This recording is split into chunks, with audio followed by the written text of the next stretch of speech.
վարչապետին եւ խնդրել ներկայացնել այս համատեքստում 2025 թվականի զարգացումների ձեր գնահատականը, պարոն վարչապետ, խնդրեմ։ Շնորհակալ եմ շատ, նորին գերազանցություն դեսպաններ, հարգելի ներկաներ, հարգելի պարոն Սաֆարյան, Տիկին Հակոբյան, շնորհակալ եմ այս հնարավորության համար։ Գիտեք, շատ կարևոր է, որ 2025 թվականի իրադարձությունները ամփոփելիս մենք չենք կարող դրանք վերցնել անջատ, եւ դա լավ է, որովհետեւ իրենք process-ի օրգանական շարունակության մաս են եւ թերևս 2025 թվականի վերջին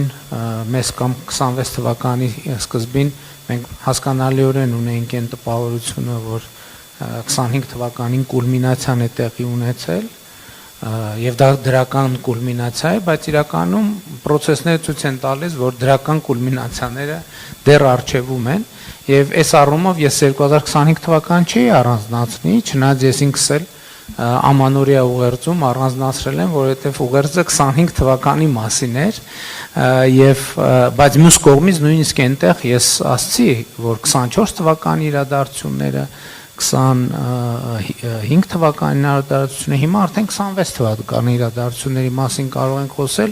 առավել եւս հիմա ես այսօր առավոտյան արդեն առիթ ունեցա շնորհավորել հայաստանցիներին երեք արտաքին գործերի նախարարի եւ պետքարտուղարի հանդիպման արդյունքներով Հայաստանի եւ Միացյալ Նահանգների կառավարությունների կողմից տարածված հայտարարության առիթով, որը TRIP նախագծի իրագործման շրջանակի մասին է, բայց ես ընդհանուր առմամբ ուզում եմ բոլորիս շնորհավորել եւ մեր տարածաշրջանին շնորհավորել եւ նաեւ Հայաստանի եւ Ադրբեջանի միջև խաղաղության գործընթացի եւ խաղաղության ինստիտուցիոնալացման բոլոր կողմնակիցներին շնորհավորել, որովհետեւ տեսեք մենք պարոն Սաֆարյանն իր խոսքի մեջ նշեց, հիմա ճիշտն ասած այդպիսի նախադասությունները նախկինում շատ սովորական էին հնչում, ականջս հիմա ծակում են, այս վերջերս էլ կարծեմ միտեղ հանդիպման էինք, խոսացողներից մեկը ասեց այս օրհասական ժամանակներում, ասի կներեք, այս ժամանակները ինչի են օրհասական, կարակ բացատրեք, ինչ որ բան բացեմ թողել։ Եվ պարոն Սաֆարյանն էլ ասաց վտանգների, մարտահրավերների մասին խոսեց, ես ուզում եմ ասել, որ Հայաստանի շուրջ իրավիճակը ավելի կայուն երբեք չի եղել իր գոյության պատմության ողջ ընթացքում։ Հայաստանի շուրջ անվտանգային միջավայրը ավելի կայուն չի եղել իր գոյության ողջ ընթացքում։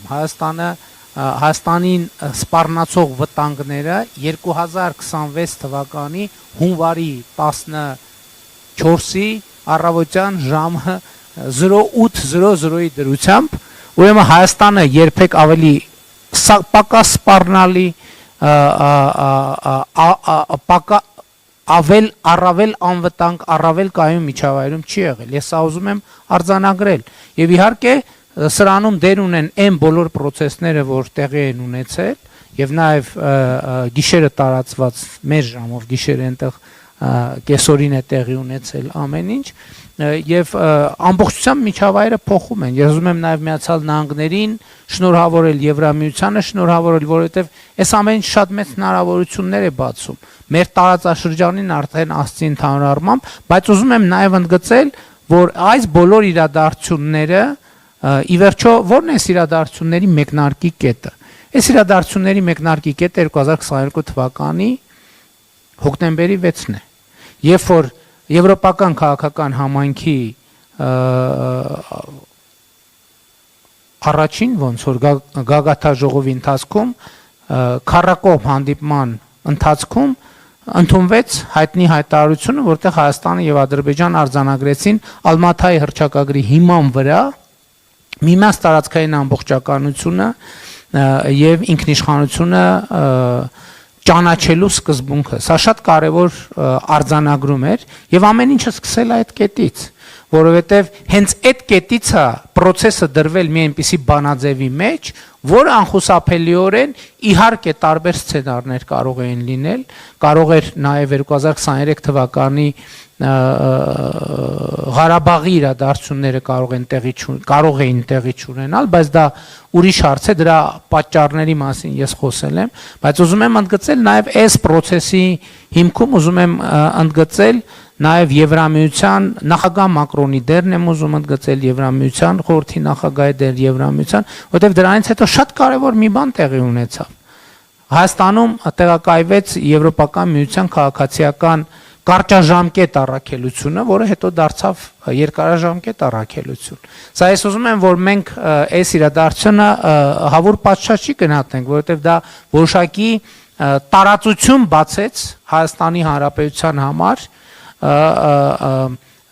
ինքնահայեցման եւ մտածելու։ Այդ ամենից ի վերջո 2022 թվականի սեպտեմբերի դրությամբ ինչն էր մեր հետևությունը եւ մեր եզրակացությունը եւ ինչ փոխվեց ընդհանրապես։ Մենք հասկացանք, որ մեր հարցերի լուծումը մենք չպետք է ուրիշ որևէ մեկից սպասենք։ Միջև այդ պահը ինչ էր Հայաստանի Հանրապետության ռեժիմը։ Մենք գնում ենք ինչպես Խրիմյան հայրիկի ժամանակներից ընդունված են, գնում ենք մեծ դռներ ծեծելու։ Մեր դռներ ծեծելու թղթե շերեփով, չգիտեմ, ստվարա թղթե շերեփով, բանի արծաթագույն ներկած շերեփով, որպեսզի մետաղի տպավորություն թողի եւ այլն եւ այսպես շարունակ։ Մենք հասկացանք, որ իհարկե մեծ դռները եւ մեծ տերությունները եւ մեր միջազգային գործընկերները ունեն առանցքային նշանակություն, բայց գիտեք ինչ, մենք մի բան էլ պետք է հասկանանք։ Արտաքին քաղաքականության ես հիմա դեսպանների ներկայությամբ եմ ասում, շատ ընդունված է, որ սովորաբար երբ որ տեսնում են, որ դու իրադրություն ենք անել լավ չես հասկանում եւ գնահատում, սովորաբար ասում են բաներ, որ դու ուզում ես լսել, որովհետեւ չեն ուզում անիմաստ լեզվակռվի եւ բանավեճի մեջ մտնել եւ հետեւաբար մեր արձանագրումն աններ, որ մեր խնդրեմը մենք ինքներս պետք է հասկանանք եւ մենք պետք է որոշումներ կայացնենք, թե մենք ինչ ենք անում եւ ինչ ճանապարհով ենք գնում։ Եվ այդ դեպքում միջազգային հանրության օգնությունը եւ աջակցությունը կլինի շատ ավելի կոնկրետ եւ շատ ավելի առարկայական։ Մենք հասկացանք, որ հնարավոր չէ այս թնջուկից դուրս գալ առանց միմյանց տարածքային ամբողջականությունը, սահմանների անխախտելիությունը, ինքնիշխանությունը ճանաչելու։ Եթե մենք այդ քայլին, եթե մենք այդ որոշումները չկայացնեինք, ես նույնիսկ չեմ փորձի նկարագրել, թե 2026 թվականի հունվարի 14-ի դրությամբ ինչ կլիներ ընդհանրապես մեր տարածաշրջանում, չեմ ասում Հայաստանի Հանրապետությունում, բայց ես ուզում եմ էլի տեսնենք, մի շատ կարևոր իրավիճակ գնահատենք։ Տեսեք ինչա կատարվում ամբողջ աշխարհում։ Ըստ էության աշխարհը փոթորկվում է, իսկ Հայաստանի Հանրապետությունը եւ մեր տարածաշրջանը այսօր քայլ առնվազն Հայաստան-Ադրբեջան հարցությունում վերածվում կայունության, անվտանգության մի միջավայրի, համագործակցության մի միջավայրի, որը չափազանց կարևոր է։ Սա շատ մեծ ձեռքբերում է եւ շատ պետք է եւ ընդ որում Եվրամիության Միացյալ Նահանգների աջակցությամբ մենք այս ընթացքում եւ մեր գործընկերների այս ընթացքում մենք երևի քանի անգամ ենք հանդիպել միայն ես մեր դեսպանների հետ եւ տարբեր երկրների ղեկավարների հետ մենք բազմիցս հանդիպել ենք մտքեր ենք փոխանակել քննարկել ենք եւ այլն եւ այդպես շարունակ եւ մենք այսօր հասել ենք այն կետին եւ հիմա արդեն ակնհայտ է որ նաեւ TRIP նախագծի հետ կապված են բաց հարցերը, որոնք կային հռչակագրի ընդունումից հետո, այդ բոլոր հարցերը ստանում են պատասխաններ, ստացել են պատասխաններ, եւ շատ կարեւոր է, որ մենք ունենք բանաձև, որ լիարժեք բավարարում է եւ պիտի բավարարի Հայաստանին, բնականաբար լիարժեք բավարարում է Միացյալ Նահանգներին, լիարժեք բավարարում է իմ կարծիքով, իհարկե նրանք կարձագանքեն կտեսնենք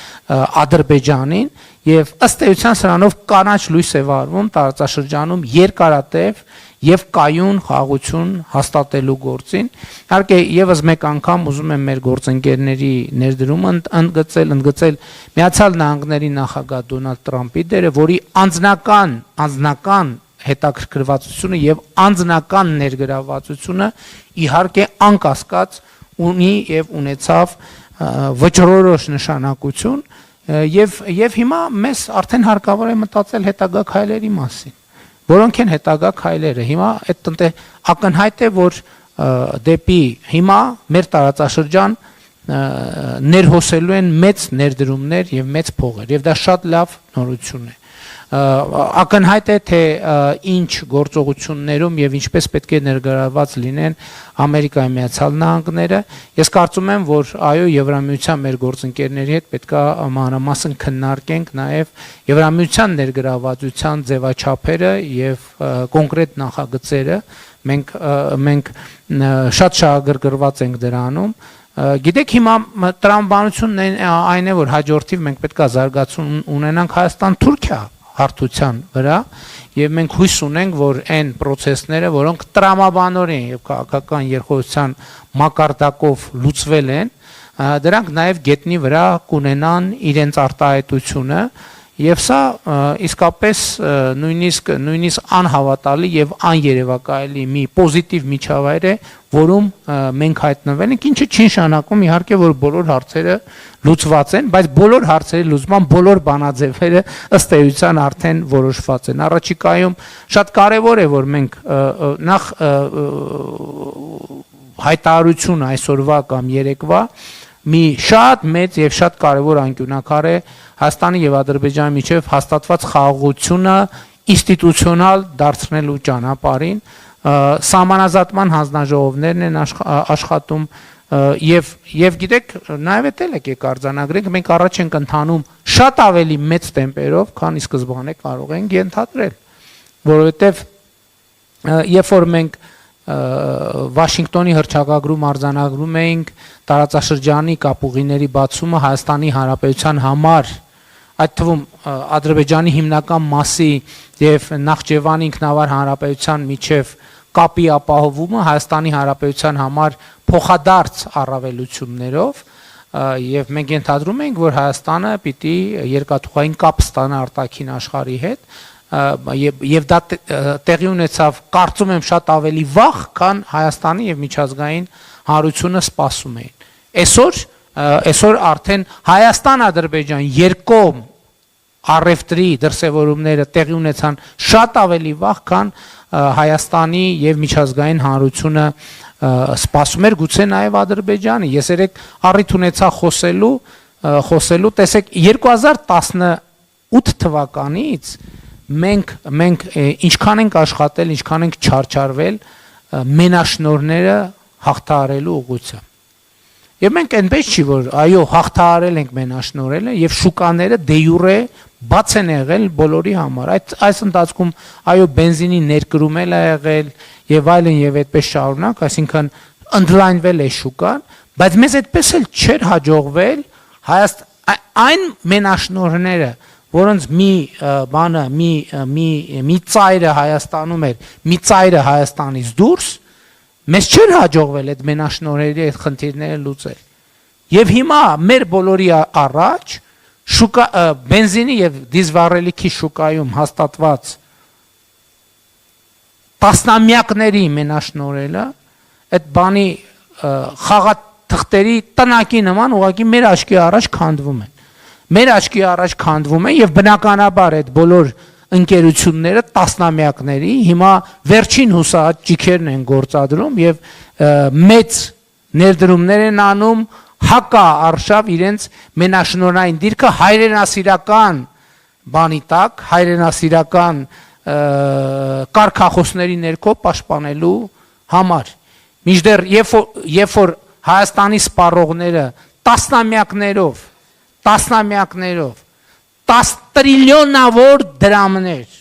տրիլիոնավոր դրամներ ավել են վճարել այդ ամեն ինչի համար, ոչ մեկ բնականաբար այսօր դրա համար բացատրություն ու պատասխան չի ուզում տալ, չնայած ես համոզված եմ, որ Հայաստանում հիմնադրված եւ գործող ապօրինի գույքի բռնագանձման մեխանիզմները կաշխատեն համբերատար եւ բոլոր այս հարցերին կտրվի պատասխաններ, բայց ես ուզում եմ ասել, որ դեկտեմբերից մինչև այսօր, դեկտեմբերի 25-ից մինչև այսօր Հայաստանի Հանրապետության քաղաքացիների գրպանում տասնյակ միլիարդ դրամներ են մնացել այս մի ամսվա ընթացքում։ Նու ես իհարկե բանով չեմ հաշվել, հիմա չնստեն ասեն, չէ, տասնյակ միլիարդ չի։ 9 միլիարդ 876 միլիոն շատ լավ թող լինի 9 միլիարդ 876, բայց դրանից հարցի էությունը չի փոխվում, եւ ես ուզում եմ, գիտեք, ես ուզում եմ բոլորի շնորհավորել այս հանգրվանի առիթով եւ էլի շատ երեք տեսա տենց էլի բանի բենզինի համար երրաբլուրը մոռացակ, ես մոռացակ, եմ մոռացակ, ոչ, այդպես չի, որովհետև ես ասում եմ, որ զարգացած, կայուն, անվտանգ, միջազգային բարձր հեղինակություն ունեցող Հայաստանի Հանրապետությունը ամենամեծ, դրանց մեծ ուղղակի հարգանքի տուրքն է մեր նահատակներին, մեր ընկած եղբայրներին։ Եվ ես դեռ 2021 թվականի Հանրապետության հրապարակում սեպտեմբերի 21-ի ունեցած իմ ելույթում ասել են, որ մեր եղբայրները ընկել են, որ Հայաստանի Հանրապետությունը ոտքի կանգնի, եւ Հայաստանի Հանրապետությունը ոտքի է կանգնում, եւ կարող եմ ասել, ինչի՞ եմ ոտքի կանգնում, ոտքի է կանգնել, որպես միջազգային հանրության պատասխանատու մասնակից, որպես արժանապատիվ գործընկեր մեր միջազգային գերտերությունների, այդ թվում հետ Հայ Միացյալ Նահանգների հետ մենք ռազմավարական գործընկերություն ենք հաստատել Եվրամիության հետ, երկխոսության ռազմավարական օրակարգն ենք հաստատել, բայց ես ուզում եմ այդ մտայնությունից էլ դուրս գանք, չէ, որովհետև մենք այնուամենայնիվ Հայաստանի Հանրապետություն է եւ Հայաստանի Հանրապետությունը իր ամբիցիաները իր չափով պետք է ձևակերպի եւ մենք ընդհանրապես էտելա շատ հնչում է այս դեսպանների ներկայությամբ եմ ես ասում մենք աշխարհը ճանաչելու հետ կապված եւ աշխարհի հետ ինքներս մեզ առերեսվելու հետ կապված խնդիր ունենք այո մենք արժանապատիվ հարաբերություններ ենք հաստատում մեր միջազգային խոշոր գործընկերների հետ բայց մյուս կողմից մենք չպետք է մոռանանք իրենք ովքեր են, մենք ովքեր ենք։ Ընդ որում սրա մեջ ոչ մի բան չկա, ոչ մի եւ դա հասկանալու համար պետք է նայել համախառն ներքին արդյունքը, մեկ շնչին ընկնող համախառն ներքին արդյունքը։ Հա եկեք գնանք ավելացնենք, եկեք գնանք հասնենք եւ անցնենք, ոչ մեկին չի խանգարում եւ ոչ մեկին չի արգելում բայց դա հայտարարություններ ճոռոմ հայտարարություններով չի արվում, դա կրթություն է, դա աշխատանք է, եկեք աշխատենք։ Այսօր Սինգապուրի նման պետությունը, որի տարածքը Սևանա լճի 2/3-ի չափ է, մեկ շնչին ընկոնով հնայով 10 անգամ Հայաստանի Հանրապետությունից մեծ է այն դեպքում, երբ որ իրենց բնակչությունը 5 միլիոն եւ ավելի է, մեր բնակչությունը մոտավորապես 3 միլիոն։ Այսինքն անվտանգություն ասելով ես սրա համար եմ ասում անվտանգություն ասելով մենք անդադ հասկանում ենք բանակ։ Երբ որ մենք անդադ հասկանում ենք բանակ, այս շարքում մենք անվտանգություն չունենք։ Անվտանգությունը նաև այն է, որ դու հասկանում ես քո տեղը եւ դիրքը աշխարհում։